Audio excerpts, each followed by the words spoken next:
వి news Telangana news కి స్వాగతం. ముందుగా ముఖ్యాంశాలు.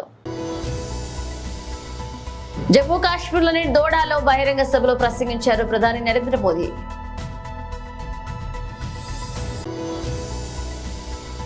ఎమ్మెల్యే కౌశిక్ రెడ్డి నివాసాన్ని సందర్శించిన అనంతరం మీడియాతో మాట్లాడుతున్నారు బీఆర్ఎస్ వర్కింగ్ ప్రెసిడెంట్ కేటీఆర్. ధర్మారంలో అభివృద్ధి కార్యక్రమాల్లో పాల్గొన్న గౌరవ డిప్యూటీ సీఎం మల్లు బట్టి విక్రమార్క.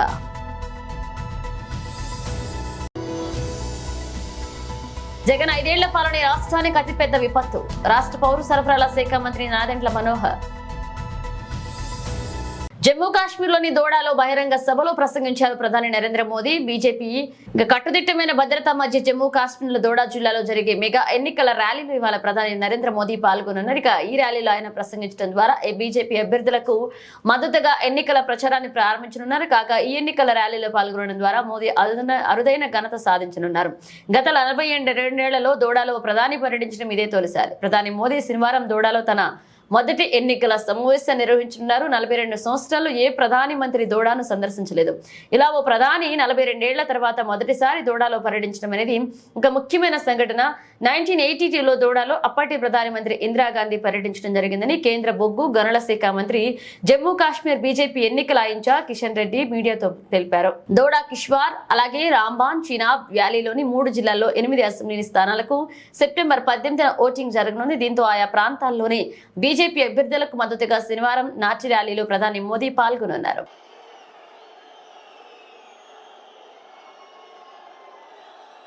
नमस्कार।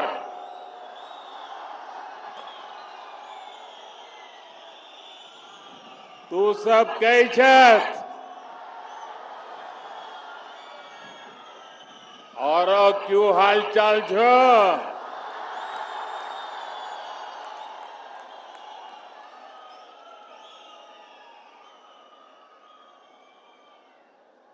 शक्ति स्वरूपा मचैल माता को मेरा प्रणाम।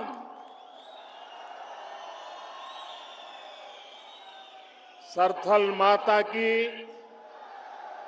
इस पावन भूमि को मेरा प्रणाम। आप सब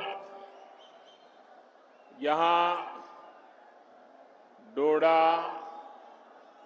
किश्तवाड़ और रामबन के अलग अलग हिस्सों से पहुंचे हैं। यहां आने के लिए आपने घंटों सफर किया है। इसके बावजूद आपके चेहरे पर थकान का नामो निशान नहीं दिख रहा।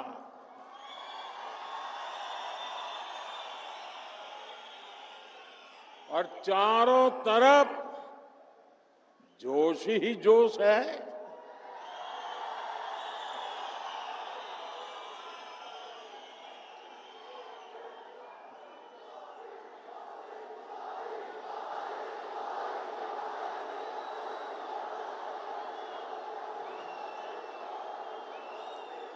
और मैं देख रहा हूं हमारी बहनें, बेटियां इतनी विशाल संख्या में हमें आशीर्वाद देने आई हैं।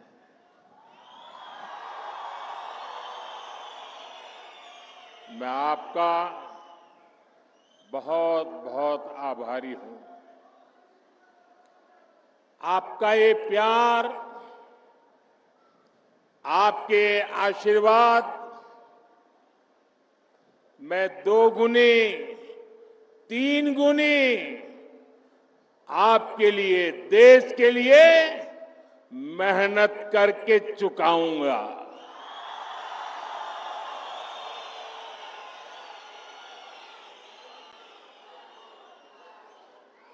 हम और आप मिलकर के एक सुरक्षित और समृद्ध जम्मू कश्मीर का निर्माण करेंगे। और ये मोदी की गारंटी है।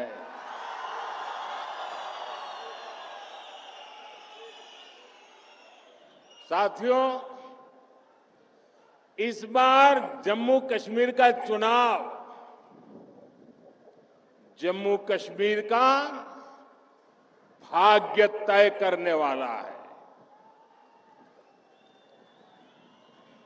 आजादी के बाद से ही हमारा प्यारा जम्मू कश्मीर विदेशी ताकतों के निशाने पर आ गया। इसके बाद इस खूबसूरत राज्य को परिवारवाद ने खोखला करना शुरू कर दिया। यहां जिन राजनीतिक दलों पर आपने भरोसा किया, उन्होंने आपके बच्चों की चिंता नहीं की। उन राजनीतिक दलों ने सिर्फ और सिर्फ अपने बच्चों को आगे बढ़ाया। जम्मू कश्मीर के मेरे नौजवान आतंकवाद में पिसते रहे। ఎమ్మెల్యే కౌశిక్ రెడ్డి నివాసాన్ని సందర్శించిన అనంతరం మీడియాతో మాట్లాడారు బీఆర్ఎస్ వర్కింగ్ ప్రెసిడెంట్ కేటీఆర్. ఇక హైదరాబాద్ లో కాంగ్రెస్ ఒక సీటు కూడా గెలవలేదని, అందుకే రేవంత్ రెడ్డి ఇక్కడ ప్రజలపై పగబట్టారని బీఆర్ఎస్ వర్కింగ్ ప్రెసిడెంట్ కేటీఆర్ విమర్శించారు. రేవంత్ రెడ్డి ఓ పనికిమాలిన నాయకుడు, పనికిమాలిన ముఖ్యమంత్రి అంటూ ఘాటు వ్యాఖ్యలు చేశారు. కొండాపూర్లోని ఎమ్మెల్యే పాడి కౌశిక్ రెడ్డి నివాసానికి వచ్చిన కేటీఆర్ ఆయనను పరామర్శించారు. అనంతరం మాట్లాడుతూ బీఆర్ఎస్ హయాంలో హైదరాబాద్, తెలంగాణ 10 ఏళ్ల పాటు ప్రశాంతంగా ఉన్నాయన్నారు. అందుకే హైదరాబాద్ ప్రజలు బీఆర్ఎస్ పార్టీకి పట్టం కట్టారన్నారు. అందుకే రేవంత్ రెడ్డి హైదరాబాద్ లో కొత్త పంచాయతీని తీసుకొచ్చారని విమర్శించారు. హైడ్రా పేరుతో కూల్చివేతలు చేపట్టి హైడ్రామా చేస్తున్నారని మండిపడ్డారు. కాంగ్రెస్ పార్టీకి ఓటు వేయలేదు, కనీసం ఒక సీటు కూడా ఇవ్వలేదని ఆయన పగబట్టి కొత్త పంచాయతీలకు తీసుకొచ్చారని ఆరోపించారు. హైదరాబాద్ లో ఉన్న వారంతా మా వాళ్లేనని మరోసారి చెప్తున్నామని, ఇదే విషయాన్ని కేసీఆర్ పలుమార్లు చెప్పారంటూ ఆయన గుర్తు చేశారు. ప్రతి ప్రాంతిత్వం లేదా ప్రాంతీయ భేదం లేవన్నారు. కౌశిక్ రెడ్డి అసలు ఏం తప్పుగా మాట్లాడారో చెప్పాలన్నారు. పార్టీ మారిన ఎమ్మెల్యేలపై చర్యలు తీసుకోవాలని మాత్రమే కోరామన్నారు. ఫిరాయింపులపై హైకోర్టు ఇచ్చిన తీర్పును అమలుపరచుకోవాలని కోరుతున్నామన్నారు కేటీఆర్. తాను పార్టీ మారడని అరికపూడి గాంధీ ఇది వరకు బహిరంగంగా ప్రకటించారని, ఎలాంటి ఎమ్మెల్యేకు పీఏసీ చైర్మన్ పదవి ఎలా ఇచ్చారంటూ ఆయన ప్రశ్నించారు. ఏ పార్టీలో ఉన్నారో చెప్పాలని కౌశిక్ రెడ్డి ప్రశ్నిస్తే దాడి చేయడం ఏంటన్నారు. ప్రలోభ పెట్టి ఆయననే కండువాలు కప్తాడు, ఇంటింటికి పోతాడు. ఆయననే ముఖ్యమంత్రి స్వయంగా ఎమ్మెల్యేల ఇళ్ల చుట్టూ తిరిగి కాళ్ళు వేలు పట్టుకొని మొత్తానికి కండువాలు కప్తాడు. అవన్నీ మళ్ళా వాళ్ళ సోషల్ మీడియాలో, వాళ్ళ పేపర్లలో, వాళ్ళ ప్రసార మాధ్యమాలల్లో, వాళ్లకు డబ్బా కొట్టే బాకా ఛానళ్లల్లో అవే ప్రముఖంగా వాళ్లే రాసుకుంటారు. 10 మంది వేయినరు, అసలు ఎవరు మిగిలారు మీకు అని వాళ్ళే డైలాగులు కొడతారు. మేము గేట్లెత్తితే ఇది, గేట్లెత్తితే అది అని వాళ్లే ఉపన్యాసాలు ముఖ్యమంత్రితో సహా ఆయన ప్రభుత్వంలోని మంత్రులు, కాంగ్రెస్ నాయకులు తెల్లారు లేస్తే పుంకాను పుంకాలుగా ప్రకటనలు. 10 మంది ఎమ్మెల్యేలు వినరు, కొంతమంది వస్తారు కాంగ్రెస్ వాళ్ళే, వాళ్ళ సోషల్ మీడియానే వాళ్ళ ముఖ్యమంత్రితో సహా అందరూ మాట్లాడారు. కానీ మళ్ళీ నిన్న మొన్న స్వరం మార్చి హైకోర్టు తీర్పు తర్వాత స్పీకర్ గారు నిర్ణయం తీసుకోవాలి ఖచ్చితంగా. ఆ రోజు కౌశిక్ రెడ్డి ప్రెస్ మీట్ పెట్టినప్పుడు ఒక్కసారి నేను మీకు గుర్తు చేస్తా ఉన్నా. కౌశిక్ రెడ్డి గారు మొన్న హైకోర్టు తీర్పు తర్వాత మాట్లాడాడు. కానీ ఆనాడు రేవంత్ రెడ్డి గారు ఆ రోజు ప్రతిపక్షంలో ఉన్నప్పుడు, పీసీసీ అధ్యక్షుడిగా ఉన్నప్పుడు పార్టీ మారిన ఎమ్మెల్యేల మీద ఏం మాట్లాడిండో ఒకసారి గుర్తు తెచ్చుకోమని అని చెప్పింది రేవంత్ రెడ్డి. పార్టీ ఫిరాయించిన ఎమ్మెల్యేలను రాళ్లతోని కొట్టి చంపమన్నాడు, సావు డప్పు కొట్టిపిస్తా అన్నాడు. పార్టీ ఫిరాయించిన ఎమ్మెల్యేలను ఉరిదీయాలే అని మాట్లాడినాడు రేవంత్ రెడ్డి. మరి ఆయన మాట్లాడిన మాటల ముందు మా పార్టీ తరఫున మాట్లాడిన నాయకులు ఎవరు కూడా ఆయన మాట్లాడినంత అసహ్యంగా, అంత చండాలంగా ఎవరు కూడా మాట్లాడలేదు.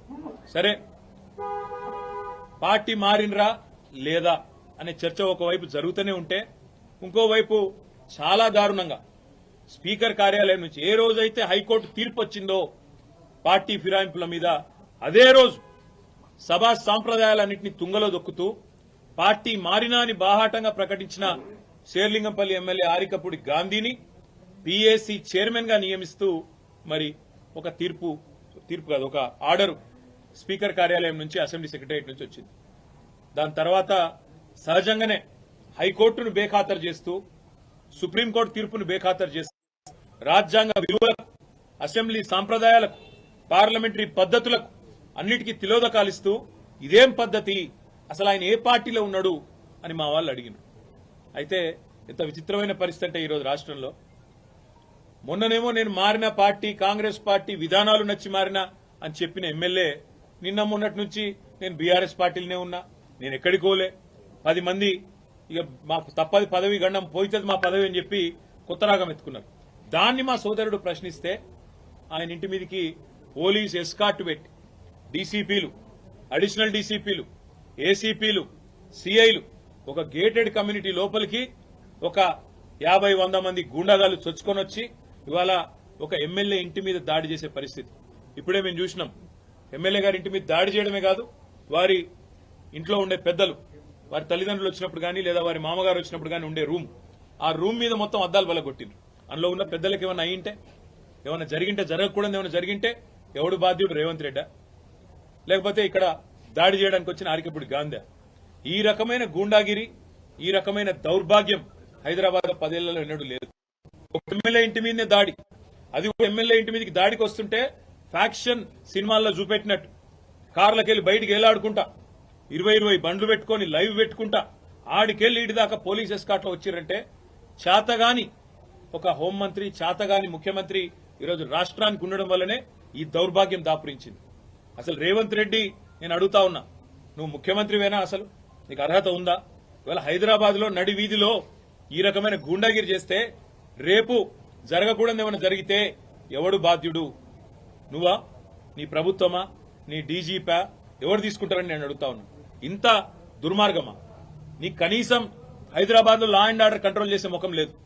పేపర్లు రాస్తున్నాయి, మన ఆంధ్రజ్యోతి రాసింది 30 రోజుల్లో 28 మర్డర్లు. ఈనాడు రాస్తుంది ఈ నగరానికి ఏమైంది అని. అదేమి చేతగాదు చేసేది. హోంమంత్రి ఉన్నడో లేడో ఎవరికి తెలియదు, ముఖ్యమంత్రి ఎక్కడున్నాడో ఎవరికి తెలియదు. ఢిల్లీకి ఎక్కే విమానం దిగే విమానం అన్నట్టు 22 సార్లు ఎక్కడూ దిగుడు తప్ప పీకిందేమీ లేదు. కనీసం హైదరాబాద్ లో శాంతి భద్రతలను కంట్రోల్ చేయలేని దౌర్భాగ్యపు ముఖ్యమంత్రి ఇవాళ ఒక ఎమ్మెల్యే ఇంటి మీదికి మాత్రం గూండాలను పోలీసులు ఎస్కాటించి పంపిన ఒక దౌర్భాగ్యపు చరిత్రహీన ముఖ్యమంత్రిగా రేవంత్ రెడ్డి మిగిలిపోతాడు.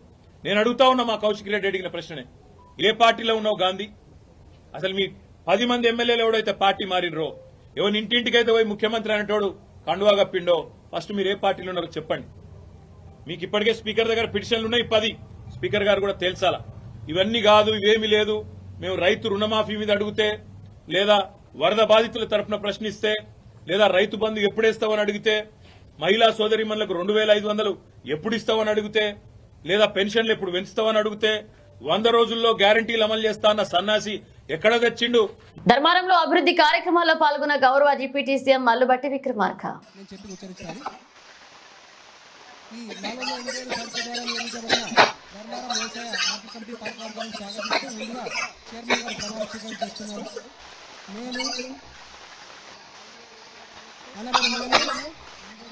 తెలంగాణ ప్రభుత్వం చేత వ్యవసాయ మార్కెట్ కమిటీ ధర్మారం పాలకవర్గ అధ్యక్షునిగా నియమించబడినాను.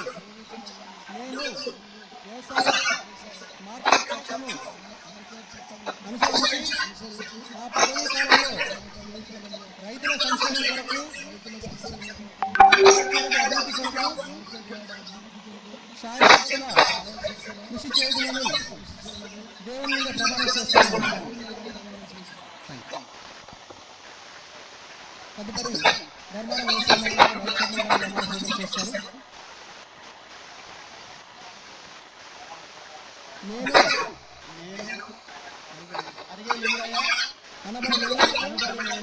తెలంగాణ ప్రభుత్వం చేత వ్యవసాయ మార్కెట్ కమిటీ ధర్మారం పాలకవర్గ ఉపాధ్యక్షునిగా నియమించబడినాను. నేను వ్యవసాయ మార్కెట్ కమిటీ చట్టం అనుసరించి నా పదవీ కాలంలో రైతుల అభివృద్ధి కొరకు శాయశక్తుల కృషి చేయమని దేవుని మీద ప్రమాణం చేస్తున్నాను. తదుపరి పాలకవర్గ సభ్యులందరూ కూడా ఒకసారి నేను అన్న తర్వాత నేను చెప్పిన వారికి మీరందరూ ఉచ్చరించాలని కోరుతున్నాను. మా డైరెక్టర్ అంతా కూడా మార్కెట్ గారు ఏంటంటే మీ పేరు పేపర్లు ఇచ్చే సబ్జెక్ట్ చదువుతారని చెప్పి మనం చేస్తున్నాం. నేను మాట ఒకటే ఉంది, అన్యత భావించద్దు. నేను అన్న తర్వాత మీ పేరు నుంచి ఆ పేపర్లో ఇచ్చే సబ్జెక్ట్ ఏదైతే చదవాలని మనం చేస్తున్నాం. ఇప్పుడు పాలకవర్గ సభ్యులందరూ కూడా ప్రమాణ స్వీకారం చేస్తున్నారు.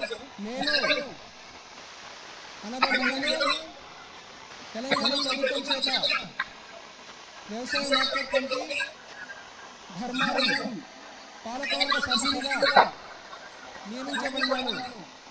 నేను వ్యవసాయ మార్కెట్ చట్టం అనుసరించి నా పదవి కాలంలో రైతుల సంక్షేమం కొరకు, మార్కెట్ యార్డ్ అభివృద్ధి కొరకు శాయశక్తుల కృషి చేయాలని దేవునిగా ప్రమాణం చేస్తున్నాను.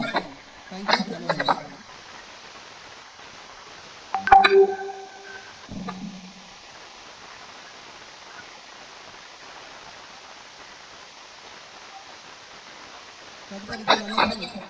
Next Velugutur market committee chairman vice chairman గారు వేదికకి రావాలి.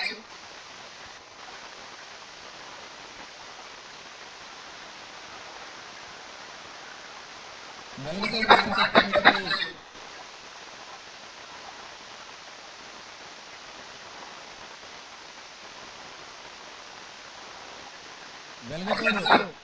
జగన్ 5 ఏళ్ల పాలన రాష్ట్రానికి అతిపెద్ద విపత్తు. రాష్ట్ర పౌర సరఫరాల శాఖ మంత్రి నాదెండ్ల మనోహర్. రాష్ట్రంలో కని విని ఎరిగిన రీతిలో మనందరం కూడా ప్రజలు పడుతున్న కష్టాలు, ఇబ్బందులు, పర్యావరణంలోని మార్పులు వలన ఊహించని విధంగా గత 100 సంవత్సరాల్లో కూడా ఇటువంటి వర్షపాతం నమోదు కాని ప్రాంతాల్లో కూడా ఆశ్చర్యపోయే విధంగా విపత్తులు మనం చూస్తూ వచ్చాం. కొన్ని ప్రాంతాల్లో ప్రజలు అప్రమత్తమైనా కూడా ప్రభుత్వం తరఫు నుంచి అధికార యంత్రాంగం సిద్ధమైనా కూడా ఒకేసారి అంత భారీ వర్షం నమోదుతోటి దిగువ ప్రాంతాల్లో ఉన్న ప్రజలు తీవ్రమైన ఇబ్బందులకు గురవుతున్నారు. విజయవాడ నగరంలో మనం చూసాం ఏ విధంగా ఒక బాధ్యతతోటి గౌరవ ముఖ్యమంత్రి గారి నాయకత్వంలో ఉప ముఖ్యమంత్రి గారి పవన్ కళ్యాణ్ గారు చూపించిన చొరవతోటి, స్పందించే మనస్తత్వంతో ప్రతి ఒక్కరూ కూడా ఒక బాధ్యతతోటి క్షేత్రస్థాయిలోకి వెళ్ళి పనిచేసి వాళ్ళ కష్టాలు కొంతవరకైనా తగ్గించే విధంగా ఒక ప్రయత్నం చేస్తూనే ఉన్నాం. ఈ తరుణంలో జగన్మోహన్ రెడ్డి గారు వింతగా ఒక రాజకీయ నాయకుడు చేయాల్సిన కార్యక్రమాలకి భిన్నంగా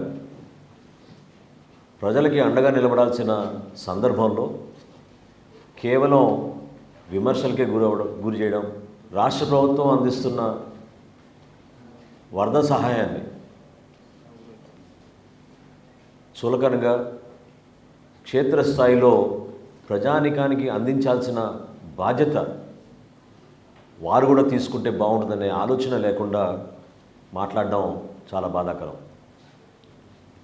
విజయవాడ నగరంలో 2 సార్లు పర్యటించారు. నిన్న పిఠాపురంకి వెళ్ళారు, కాకినాడలో. మ్యాన్ మేడ్ డిజాస్టర్ అని ప్రతి చోట ఇది ఒక ఊత పదంలాగా అయిపోయింది ఆయనకి.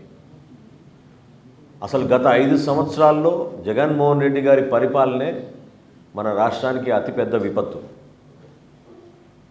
ఊహించని విధంగా వీళ్ళు వ్యవస్థలు నాశనం చేసి కనీసం ఇరిగేషన్ శాఖ పైన, క్షేత్రస్థాయిలో ఉన్న వ్యవస్థలపైన అధ్యయనం చేసుకుని బడ్జెట్ అలొకేషన్లు కూడా చేయకుండా సర్వనాశనం చేసిన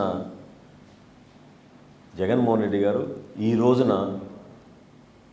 అధికారంలో ఉన్న కూటమి ప్రభుత్వం కేవలం 3 నెలలు అయింది మేము అధికారంలోకి వచ్చి.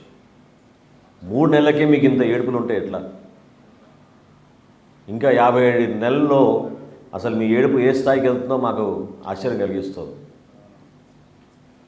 అసలు మీలో స్పందించే మనస్తత్వం ఏదని నేను అడుగుతున్నాను. ఏ విధంగా పవన్ కళ్యాణ్ గారు నిలబడి రాష్ట్రంలో ఒక ఆదర్శవంతంగా 400 పంచాయతీలకి ₹1,00,000 విరాళం ఇచ్చి తెలుగు రాష్ట్రాలకి ₹1,00,00,000 చొప్పున విరాళం అందించి క్షేత్రస్థాయిలో ఆదుకోవాలని చెప్పి పార్టీ నాయకులందరూ కూడా పిలిపించి దూర ప్రాంతాల నుంచి కూడా జనసేన పార్టీ నాయకులందరూ కూడా తరలి వచ్చి ఎక్కడైతే ముంపు ప్రాంతాల్లో ఇబ్బంది పడుతున్నారో వాళ్ళకి సహాయ కార్యక్రమాలు అద్భుతంగా చేస్తున్న తరుణంలో జగన్మోహన్ రెడ్డి గారు కానీ వైఎస్ఆర్సీపీ పార్టీ కానీ చేసింది ఏంటని నేను ప్రశ్నిస్తున్నాను. పిఠాపురంకి వెళ్ళారు, కొన్ని ప్రాంతాల్లో పర్యటించి క్షేత్రస్థాయిలో మీకు పూర్తి అవగాహన వచ్చినట్టు ఒక 40-50 కాగితాలు పట్టుకొని ప్రెస్ ముందు మీరు మాట్లాడిన మాటలు ఏ విధంగా ప్రజలకు ఉపయోగపడతాయని నేను ప్రశ్నిస్తున్నాను. ఒక్కసారి మీరు గతంలో పవన్ కళ్యాణ్ గారి నాయకత్వంలో జనసేన పార్టీ 5 సంవత్సరాల్లో ఎప్పుడైనా ఇటువంటి సందర్భాల్లో ఏ విధంగా మేము స్పందించేవాళ్ళం? చాలా స్పష్టంగా పవన్ కళ్యాణ్ గారు ఎప్పుడు కూడా ప్రభుత్వాన్ని విమర్శించకుండా ప్రజలకు ఉపయోగపడే విధంగా 2-3 మంచి సూచనలు చేసి పెద్ద మనసుతోటి మీరు ముందుకు వచ్చి ప్రభుత్వం నుంచి ఆదుకోవాలి, కష్టాల్లో ఉన్నారు రైతాంగం, సామాన్య ప్రజలని పదే ఆయన విజ్ఞప్తి చేస్తూ ఉండేవాళ్ళు. ఈ రోజున వాస్తవాలు ఏంటి? ఇటీవలే సంభవించిన వరద నష్టంపై సచివాలయంలో కేంద్ర బృందంతో భేటీ కావడం జరిగింది. ఎలాంటి నిబంధనలు లేకుండా తక్షణ సాయంగా నిధులు విడుదల చేయాలని కోరారు. ఇక మున్నేరు వాగుకు రీటైనింగ్ వాల్ నిర్మించడం వరద నివారణకు శాశ్వత పరిష్కారం అవుతుందని కేంద్ర బృందానికి వివరించారు. ఇక వరదల శాశ్వత నివారణకై పరిష్కారం కోసం కేంద్రానికి యాక్షన్ ప్లాన్ ఉండాలని బృందానికి విజ్ఞప్తి చేశారు. నేటి నుంచి విజయవాడలో తిరుమల లడ్డు 14/9/2024 బందర్ రోడ్డు టీటీడీ వెంకటేశ్వర స్వామి ఆలయంలో ఈ నెల 14వ తేదీ శనివారం నుంచి ప్రతిరోజు తిరుమల శ్రీవారి లడ్డు ప్రసాదాన్ని ప్రత్యేక కౌంటర్ ద్వారా భక్తులకు విక్రయించనున్నట్లుగా టీటీ వర్గాలు తెలిపాయి. భారత ఫేస్ బౌలర్ ఐపీఎల్లో సన్ రైజర్స్ హైదరాబాద్ స్టార్ ఆటగాడు నటరాజన్ కీలక వ్యాఖ్యలు చేశారు. తప్పని పరిస్థితుల్లో టెస్ట్ క్రికెట్ దూరంగా ఉంచిన స్పష్టం చేశాడు. ఇక వయసు రీత్యా ఎక్కువ భారం పడకూడదనే ఉద్దేశంతోనే ఆడడం లేదని చెప్పాడు. రెడ్ బాల్ క్రికెట్ దూరంగా ఉండడం తప్ప వేరే మార్గం లేదని వ్యాఖ్యానించాడు. తన అరంగేట్రం టెస్ట్ మ్యాచ్ ఆడిన తర్వాత ఇప్పటి వరకు దేశవాళీ క్రికెట్ లో ఒక ఫస్ట్ క్లాస్ మ్యాచ్ కూడా ఆడలేదని వెల్లడించాడు. కాగా నటరాజన్ వయసు ప్రస్తుతం 33 సంవత్సరాలు. 2020-21లో ఆసీస్ వేదికగా జరిగిన బోర్డర్ గవాస్కర్ ట్రోఫీని చారిత్రాత్మక రీతిలో భారత్ లో కైవసం చేసుకోగలిగే 4వ టెస్ట్ మ్యాచ్ లో నటరాజన్ ఆడాడు. అతడికి అదే మొదటి చివరి టెస్ట్ మ్యాచ్. త్వరలోనే ఆస్ట్రేలియాలో బోర్డర్ గవాస్కర్ ట్రోఫీ ప్రారంభం కానున్న నేపథ్యంలో టైమ్స్ ఆఫ్ ఇండియాకి ఇచ్చిన ఇంటర్వ్యూలో అతడు ఇక ఆసక్తికరమైన వ్యాఖ్యలు చేశాడు. ముఖ్యమంత్రి Revanth Reddy AP CM Chandrababu trap లో పడ్డారని బీఆర్ఎస్ ఎమ్మెల్యే పాడి కౌశిక్ రెడ్డి విమర్శించారు. సంబీపూర్ రాజుతో కలిసి ఏర్పాటు చేసిన మీడియా సమావేశంలో ఆయన మాట్లాడారు. కాంగ్రెస్ పాలనలో హైదరాబాద్ అభివృద్ధి జరగకుండా కుట్ర చేస్తున్నారన్నారు. తాను ఆంధ్ర సెటిలర్లను దూషించినట్లుగా తప్పుడు ప్రచారం చేస్తున్నారని మండిపడ్డారు. అరకిపూడి గాంధీనే తన పట్ల ఇష్టారీతిగా మాట్లాడారని, పైగా తన వ్యాఖ్యలను వక్రీకరించారని మండిపడ్డారు. తానేదో ఆంధ్ర వాళ్లను తిట్టినట్లుగా ప్రచారం చేయడం దారుణమన్నారు. చిల్లర రాజకీయం కోసం ఆంధ్ర తెలంగాణ వాదాన్ని రెచ్చగొట్టి హైదరాబాద్ ఇమేజ్ ను దెబ్బతీస్తున్నారన్నారు. ఇప్పటికే హైడ్రా పేరుతో హైదరాబాద్ లో భవనాల కూలగొట్టి నగరం ఇమేజ్ ను డ్యామేజ్ చేస్తున్నారని ఆగ్రహాన్ని వ్యక్తం చేశారు. జ్యోతిర్లింగాలలో ఒకటైన శ్రీశైలంలోని శ్రీ మల్లికార్జున స్వామి దేవస్థానం అరుదైన రికార్డును సొంతం చేసుకుంది. శ్రీశైలం ఆలయ విస్తీర్ణం అలాగే ఆలయంలోని నంది విగ్రహానికి ఉన్న చరిత్ర పురాతన పరంగా ఆధ్యాత్మికంగా పౌరాణిక ప్రాముఖ్యత కలిగి ఉన్నందున England world book of records లో ఈ ఆలయానికి చోటు లభించింది. ఈ ఆలయానికి వరల్డ్ బుక్ ఆఫ్ రికార్డ్ ధృవీకరణ పత్రం అందింది. శ్రీశైలం ఎమ్మెల్యే బుడ్డా రాజశేఖర రెడ్డి ఆలయ ఈవో పెద్దిరాజుకు world book of records joint secretary Allaji Eliezer ప్రతాందన చేశారు. గతంలోనూ ఈ దేవస్థానం 7 విభాగాలకు ఐఎస్ఓ ద్వారా ధృవీకరణ పత్రం అందుకుంది. ఇక కొలిచిన వారికి కొంగు బంగారంగా విరజిల్లుతున్న శ్రీశైలం మల్లికార్జున స్వామి బ్రహ్మరాంబిక అమ్మవారి ఆలయం నిత్యం భక్తులతో కిటకిటలాడుతుంది. హైదరాబాద్ లో భారీగా గంజాయిని స్వాధీనం చేసుకున్నారు. పెద్దాంబరపేట ప్రాంతంలో ఎక్సైజ్ పోలీసులు 170 కిలోల గంజాయిని సీజ్ చేశారు. ఒడిశా నుంచి మహారాష్ట్రకు గంజాయిని తరలిస్తున్నారనే సమాచారంతో దాడులు చేసి గంజాయిని పట్టుకున్నట్లుగా excise enforcement joint director Kuresh తెలిపారు. కొన్ని రోజులుగా నిందితుల కదలికలను గమనిస్తున్నామని, పక్కా సమాచారంతో 170 కిలోల గంజాయిని సీజ్ చేశామన్నారు. ఈ ముఠాలో 8 మందిని అరెస్ట్ చేసినట్లుగా చెప్పారు. నిందితులు అందరూ మహారాష్ట్రలోని ఒకే గ్రామానికి చెందిన వారని వెల్లడించారు. గంజాయి సరఫరా చేయడానికి వాహనాన్ని ప్రత్యేకంగా ఏర్పాటు చేసుకున్నట్లుగా తెలిపారు. గంజాయిని తరలించే వాహనానికి మరొక వాహనం ఎస్కార్ట్ గా ఉన్నట్లుగా తెలిపారు. ఈ గంజాయిని మల్కానగిరి ప్రాంతంలో ప్యాక్ చేశారని, మహారాష్ట్రకు తరలిస్తున్నారని తెలిపారు. గంజాయిని తరలిస్తున్న ముఠాలో ఇస్మాయిల్ అనే వ్యక్తి ప్రధాన నిందితుడిగా ఉన్నట్లుగా గుర్తించినట్లు చెప్పారు. సీజ్ చేసిన గంజాయి విలువ 34 లక్షల వరకు ఉంటుందని తెలిపారు. నిందితులను చరిత్రను బట్టి పీడీ యాక్టివ్ పెడతామన్నారు. బులెటిన్ ముగించే ముందు హెడ్లైన్స్ మరోసారి. జమ్మూ కాశ్మీర్లోని దోడాలో బహిరంగ సభలో ప్రసంగించారు ప్రధాని నరేంద్ర మోదీ.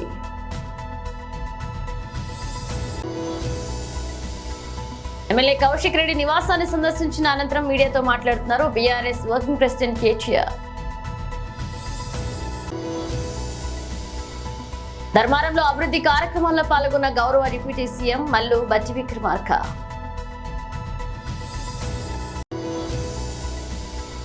జగన్ 5 ఏళ్ల పాలన రాష్ట్రానికి అతిపెద్ద విపత్తు. రాష్ట్ర పౌర సరఫరాల శాఖ మంత్రి నాదెండ్ల మనోహర్. ఇవి బులెటిన్ అప్డేట్స్. మరో అప్డేట్స్ మళ్ళీ కలుద్దాం.